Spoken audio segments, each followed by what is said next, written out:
ડીસાના શિવનગર વિસ્તારમાં પીવાના પાણીના મુદ્દે મહિલાઓએ હંગામા મચાવ્યો। પાલિકા હાય હાયના નારા લગાવી મહિલાઓએ માટલા ફોડી વિરોધ નોંધાવ્યો। સમયસર પીવાના પાણીની સમસ્યાને દૂર કરવામાં આવે તેવી સોસાયટીના રહીશોએ કરાઈ માંગ। ડીસા શહેરમાં છેલ્લા કેટલાય સમયથી પીવાના પાણીની બુમરાણ ઉઠવા પામી રહી છે। ડીસાના અનેક વિસ્તારોમાં પીવાનું પાણી લોકોને સમયસર મળતું ન હોય અને લોકોએ અનેક સોસાયટીમાં પીવાના પાણીના મુદ્દે ભારે આક્રોશ વ્યક્ત કરવામાં આવી રહ્યો છે। ત્યારે આજરોજ ડીસાના શિવનગર વિસ્તારમાં આવેલી કંકાવટી નગરીની સામે સોસાયટીના લોકોએ પીવાના પાણીના મુદ્દે ભારે હંગામા મચાવ્યો હતો। સોસાયટીની મહિલાઓના જણાવ્યા અનુસાર છેલ્લા 1 વર્ષથી અમારા વિસ્તારમાં પીવાનું પાણી ધીમી ધારે આવતું હોય લોકોને પીવાના પાણીની ભારે સમસ્યા ઊભી થઈ રહી છે।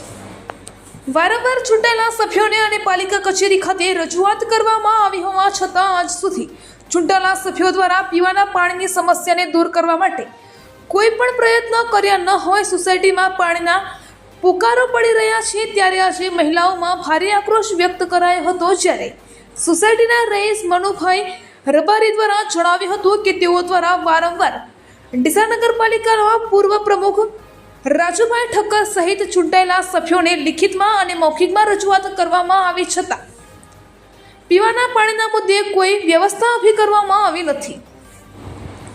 જ્યારે મહિલાઓએ સભ્યો પર ભારે આક્રોશ વ્યક્ત કરી જણાવ્યું હતું કે ચૂંટણી સમયે માત્ર વોટ લેવા આવી અને બાદમાં એક પણ ચૂંટાયેલા સભ્યો અમારા વિસ્તારમાં કોઈ પણ સમસ્યાને લઈને ફરકતા પણ નથી। હવે આવનારી ચૂંટણીમાં ચૂંટાયેલા સભ્યોને પણ જવાબ આપીશું। જ્યારે આજે મોટી સંખ્યામાં મહિલાઓ પાલિકા સામે મટકા ફોડી ભારે વિરોધ નોંધાવ્યો હતો। પાલિકા હાય હાયના નારા લગાવી પાલિકા પાણી આપોની માંગ કરવામાં આવી હતી। ત્યારે પાલિકા દ્વારા તાત્કાલિક અસરથી પીવાના પાણીની સમસ્યાને દૂર કરવામાં આવે તેવી જનમાંગ ઉઠવા પામી છે।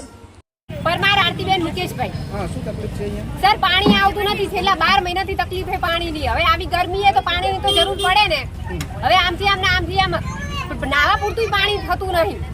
અને ટાઈમ કેવો બપોરના 2 વાગે, 2:30 વાગે, 3 વાગે એટલે પાણી આપે એ કેટલી 5-10 મિનિટ। હવે લેડીઝોને પીવા જોવે, નાવા જોવે, ઘરકામ માટે પાણી જોવે અને ખરા બપોરે પાણી આપે। અમારે સવારનો ટાઈમ કરો 8 થી 8:30 નો, નહીતર પછી હવેથી ચૂંટણી આવશે ને તો આમાં લેડીઝોમાંથી કોઈ વોટ આપવાનું નહીં। કેમ કે વોટ લેવા માટે હે ને બધાય આવે બે હાથ જોડીને બે પગ જોડે અને પછી શું કરે? પછી સીટ ઉપર બેસીને આરામથી જલસા કરે। પણ એમ નહીં કે વોર્ડ નંબર 6 માં શું તકલીફ છે એ તકલીફ તો જોવા આવવું જોઈએ કે ના આવવું જોઈએ? લો બીજા આવી જાઓ। શું તકલીફ છે? પાણી નથી આવતું 1 વર્ષથી બિલકુલ પાણી નથી આવતું। પીવાનું પાણી પણ નથી આવતું। નાવા ધોવાની તો વાત જ ક્યાં રહી? પાણી વગર કરવાનું શું? અમારે વોટિંગ લેવા તો બધા આવે પણ પાણી માટે કોઈ સુવિધા નથી। આ માટે તમે તમારા વિસ્તારના ચૂંટાયેલા સભ્યોને કે નગરપાલિકામાં કીધું ખરી કે અમારે પાણીની તકલીફ છે? હા, અમે નગરપાલિકાને તો રેડિયો ઉતારીને મૂક્યા છે પણ અમારે કોઈ સુવિધા પાણીની છે જ નહીં। પાણી ક્યાંથી લાવો છો? ત્યાંથી આડાવડું મોનકન ટોકામાંથી લઈને નાવા ધોવા માટે ચાલતો છે। પાણી વેચાતું લઈને પીએ છે।